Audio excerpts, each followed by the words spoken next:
Can kick people off the rolls if they don't vote for 2 years and then fail to respond to a notice.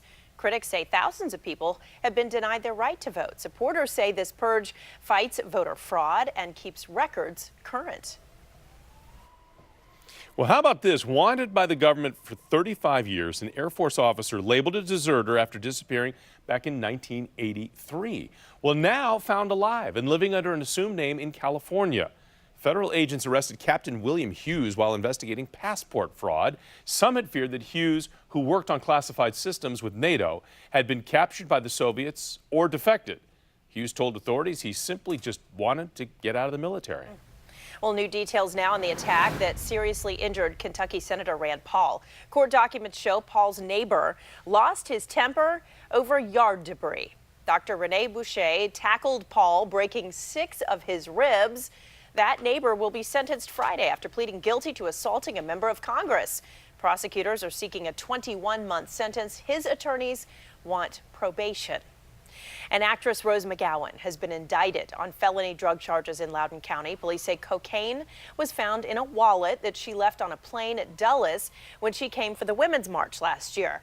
Her lawyers claim the drugs were planted, possibly by someone working for Harvey Weinstein, after McGowan accused the movie mogul of sex assault.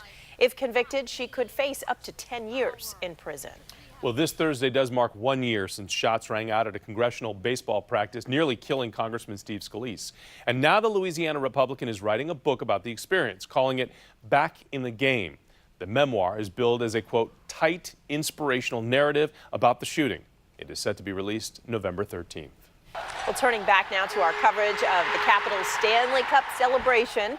And since the team returned Friday, this cup has been all over town. But today, Capitals season ticket holders, they're the ones who got an up-close look. Each had the opportunity to take their picture with the cup at the Kettler Iceplex in Arlington. I never thought I'd see this day. I moved up here in 97, 98, so I kind of remember the first cup run and just, they won the President's Trophy in 2010. I thought, oh, that's going to be the year, that's going to be the year. And every year it seemed like it was going to be the year, it's going to be the year. This year it's kind of like, well, they'll probably be good.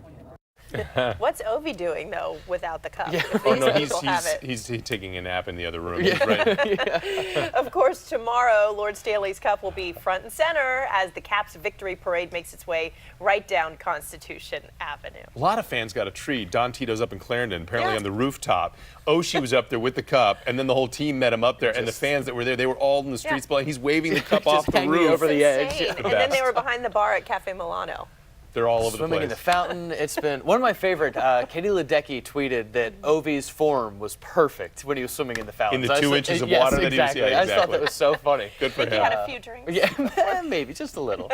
But no, tomorrow shaping up perfect for the parade, especially for this time of the year. It could be really hot, could be really humid. It is going to be incredibly comfortable tomorrow, and the sun comes back for us as well. So right now, what's going on? We've got temperatures mid-60s for us, and still this northeasterly breeze slowly breaking down.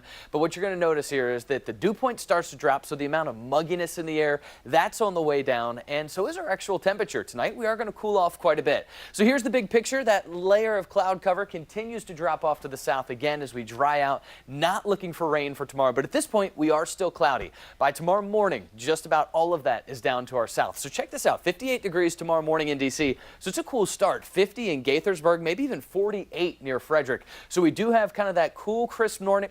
Not exactly what you expect for June, so keep that in mind. Long sleeves, light jacket, especially if you're going to be heading downtown early. But the temperatures do bounce back pretty quickly. We're into the low 60s by 8, right around 70 degrees for us as the parade starts. And then throughout the afternoon, just topping out in the mid to upper 70s. So feeling really nice for us pretty much all day long. Just that chilly start, and that is about it. Let's run through this for tomorrow pretty quickly. That's 9 o'clock Tuesday morning. Not too much going on Futurecast. I want to get us through into Wednesday because that's our best chance for some wet weather. See those clouds build back in Tuesday night heading into Wednesday morning, but most of the day Wednesday is dry. It's going to be hotter and it's going to be muggy. Just some scattered showers and and maybe a few thunderstorms. Some of those storms could be a bit stronger, especially that's more likely farther north and west of D.C. So here's how your Wednesday looks. That's when the clouds move back in. Our best chance for wet weather is as we head later into the day and into the evening hours. Those temperatures back into the mid to even upper 80s in some places. Let's look ahead to the weekend, though. Finally, a dry weekend as part of our forecast. 83 on Saturday, dry and warm. Then for Father's Day, 86 degrees, a few extra clouds, but all in all, we are shaping up to see some much better pool weather as we head into next weekend. It has been a while since we've actually forecasted a dry weekend. So tomorrow looks great. It's not too hot, not too muggy. Very different feel for you on Wednesday. Very much a summer sort of day. Then nice for us as we head into the end of the work week and the end into the weekend. Those temperatures again into the 80s. Looking forward to Father's Day with more sunshine. We'll be right back. Everyone in the house is doing all of this at once, but no one wants this. You need Fios, the 100% fiber optic network